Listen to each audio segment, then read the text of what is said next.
Halo semua, kalau kita ngomongin PLTN, pasti yang kepikiran itu soal keamanannya kan, terutama buat lingkungan. Nah, hari ini kita bakal bedah tuntas proses apa aja sih yang harus dilewati untuk memastikan sebuah PLTN itu benar-benar aman. Oke, kita semua setuju ya, tenaga nuklir itu solutif banget buat isu karbon. Tapi, ada tapinya. Gimana caranya kita yakin kalau dampak lingkungannya itu terkendali? Apa sih buku peraturannya? Nah, itu pertanyaan kuncinya. Sip, biar gampang, kita akan bahas ini dalam beberapa bagian. Pertama, kita lihat dulu kenapa nuklir ini spesial. Terus, kita cek standar globalnya gimana. Nah, habis itu kita langsung nyelam ke jantung pembahasannya, proses AMDAL. Kita bakal intip isinya apa aja, dan terakhir, kita kenalan sama orang-orang super di baliknya. Oke, kita mulai dari yang paling dasar. Kenapa sih nuklir itu beda? Gini deh, membangun PLTN itu jelas nggak sama kayak bikin pembangkit listrik biasa. Resikonya, pertimbangan lingkungannya, itu semua punya level kekhasan sendiri. Yuk kita lihat. Nah, ini dia beda utamanya. Kalau pembangkit konvensional, musuh utamanya itu polusi udara, emisi gas rumah kaca, hal-hal yang ya bisa kita lihat dan rasakan. Tapi kalau nuklir, tantangannya itu beda banget. Kita ngomongin risiko tak kasat mata, yang dampaknya bisa ribuan tahun, kayak limbah radioaktif dan radiasi. Jadi, permainannya soal presisi tingkat dewa. Jadi jelas ya, fokusnya itu bukan cuma polusi hari ini. Tapi ada 4 pilar utama. 1. Lepasan radiologis saat operasi normal, sekecil apapun itu. 2. Gimana kalau amit-amit terjadi kecelakaan. 3. Ini yang paling sering dibahas, pengelolaan limbah radioaktifnya. Dan 4. Yang sering dilupakan, gimana cara membongkar PLTN ini dengan aman puluhan tahun lagi. Ini bukan proyek 5-10 tahun, ini perencanaan untuk berabad-abad ke depan. Nah, dengan risiko yang segitu gedenya, jelas nggak bisa dong kita kerja asal-asalan. Untungnya, udah ada semacam blueprint global dari IAEA. Ini kerangka kerja yang memastikan semua negara, tanpa terkecuali, ngikutin langkah-langkah yang super ketat dan teruji. Kita lihat ya. Jadi ini bukan soal learning by doing ya, nggak bisa. Kerangka kerja dari IAEA ini punya nama keren, Milestones Approach. Anggap aja ini kayak resep masakan yang paling detail dan anti gagal. Setiap langkahnya harus diikuti persis, nggak boleh ada yang kelewat untuk membangun program nuklir yang aman dari nol. Perjalanannya itu dibagi jadi 3 fase utama. Fase pertama itu isinya studi mendalam. Mikirin dulu, beneran nih kita siap dan komit. Fase kedua, baru deh masuk persiapan teknis. Ini fase di mana semua detail dirancang sampai matang.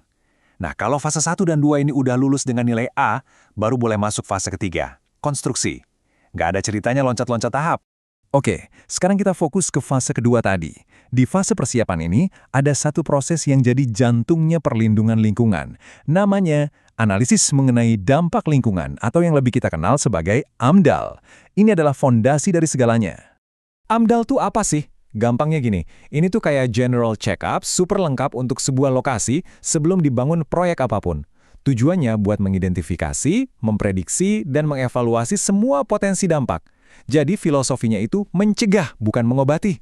Dan yang perlu kita catat baik-baik, AMDAL itu bukan cuma soal bikin dokumen tebel yang nanti cuma jadi pajangan di rak. Bukan, ini adalah sebuah proses yang hidup, yang melibatkan tim turun ke lapangan, ngambil sampel, analisis di lab, sampai ngobrol dan dengerin masukan dari masyarakat. Prosesnya itu runut banget. Pertama scoping, nentuin dulu, oke, apa aja nih yang paling krusial buat kita teliti. Kedua, ngumpulin data baseline, ibaratnya memotret kondisi lingkungan sebelum diapa-apain. Ketiga, baru analisis. Dari data tadi, diprediksi deh, nanti bakal ada perubahan apa aja ya. Dan yang terakhir, dan ini yang paling penting, bikin rencana mitigasi. Jadi udah ada jurusnya buat ngatasin setiap potensi dampak negatif. Nah, sekarang kita coba ngintip sedikit ya. Apa aja sih isi jeruan dari laporan AMDAL ini?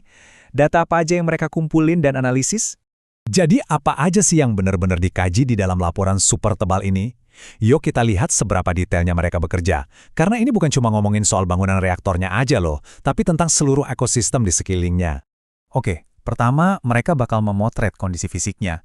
Mulai dari cuaca dan kualitas udara di sana gimana, kondisi tanahnya, sumber airnya, sampai ini penting, mereka ngukur tingkat radiasi alaminya. Ya, setiap tempat di bumi kan punya tingkat radiasi latar alami. Nah, data ini jadi patokan awal, jadi baseline. Tapi nggak berhenti di situ. Kajiannya lanjut ke lingkungan hayati dan sosial. Maksudnya, mereka bakal data semua flora dan fauna di sana, ekosistemnya gimana, dan yang nggak kalah penting, dampaknya ke kita, manusia. Gimana nanti kondisi sosial ekonomi masyarakat sekitar? Ada nggak peninggalan budaya atau sejarah di lokasi itu? Dan disinilah keterlibatan publik jadi kunci. Jelas ya, kerjaan sedetail dan serumit ini nggak mungkin dikerjain 1-2 orang. Ini butuh semacam The Avengers di dunia sains. Sebuah tim multidisiplin yang isinya para ahli dari berbagai bidang. Bayangin aja kayak lagi ngerakit puzzle super besar dan kompleks. Setiap ahli datang bawa kepingan puzzle dari bidang keahliannya masing-masing. Ahli geologi bawa kepingan soal tanah, ahli biologi bawa kepingan soal ekosistem, dan seterusnya. Tujuannya satu, membentuk satu gambaran utuh yang akurat. Siapa aja sih mereka? Wah, banyak. Ada klimatolog yang ngurusin cuaca, hidrolog yang ahli soal air, geolog, ekolog, bahkan ada ahli pemodelan radiologi. Nggak ketinggalan juga sosiolog dan ekonom buat lihat dampak sosialnya, sampai ahli perencanaan tanggap darurat. Semua punya peran yang super vital. Dan outputnya sekali lagi bukan cuma laporan buat disimpan. Hasil akhirnya adalah rencana pengelolaan lingkungan. Ini adalah dokumen hidup. Artinya, dokumen ini akan terus jadi panduan, terus dipantau, dan terus diperbarui selama puluhan tahun umur PLTN itu beroperasi. Ini adalah komitmen jangka panjang. Jadi, kalau kita lihat lagi, semua kerangka kerja yang super ketat ini tujuannya bukan buat bikin susah pembangunan. Sama sekali bukan. Justru, ini adalah cara kita mencari titik keseimbangan yang paling pas. Pertanyaannya jadi, gimana caranya kita bisa memenuhi kebutuhan energi kita yang besar hari ini, tapi di saat yang sama tetap menjaga dan melindungi satu-satunya rumah kita ini untuk anak cucu kita nanti? Sebuah pertanyaan penting untuk kita renungkan bersama.